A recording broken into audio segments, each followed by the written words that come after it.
guess the first time I really thought there was something really wrong was he had turned 16 and we were driving home, and we were driving around this lake and only about 10 blocks from the house, and he suddenly kind of went to one side of the road and the other side of the road, and I said, "What are you doing, son?" He said, "Well, I'm turning around, we're going the wrong way."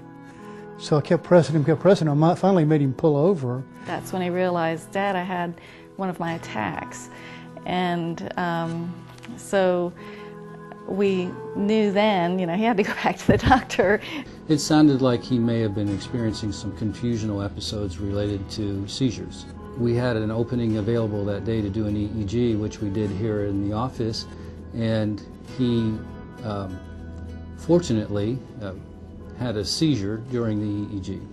I was out in the waiting room and they invited me back in there, and I could tell that they were acting very strangely and very like something was wrong or something, and I anyway went in there and he was out and just curled over on his side, and they apparently his seizure went on and on and on for quite a while. We sat down with Hunter while he was waking up from this, and Dr. Barr explained what was happening and stuff, and said he thought Hunter needed to be admitted to the hospital and go ahead and get him on medication right away, because he could show us right on the machine that Hunter had the seizure right there. It was just very opportune. We performed an MRI of the brain, which showed a lesion in his right temporal lobe.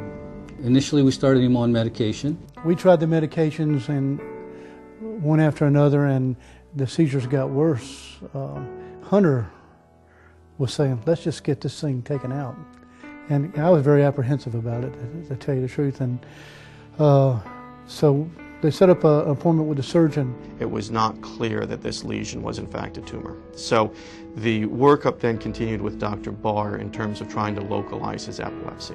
They chose to go ahead and be more cautious than just waiting 3 more months, and put him in the monitoring unit to be observed closely. Sure enough, they got the information they needed. He was having too many seizures to be able to comfortably wait 3 more months. July 31st, Hunter had his surgery done. During the surgery, we were very apprehensive. So when the surgery was over, he came out and told us that it was cancer, basically, and that they felt confident they had gotten it all.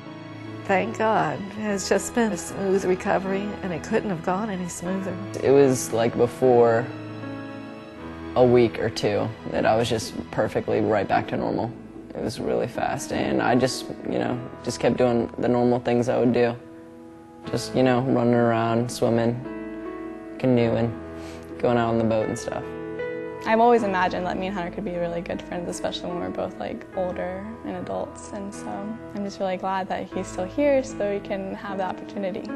It's like it's a miracle. We're just so grateful to Florida Hospital and to Dr. Barr and to the surgeon for the job that they did on Hunter.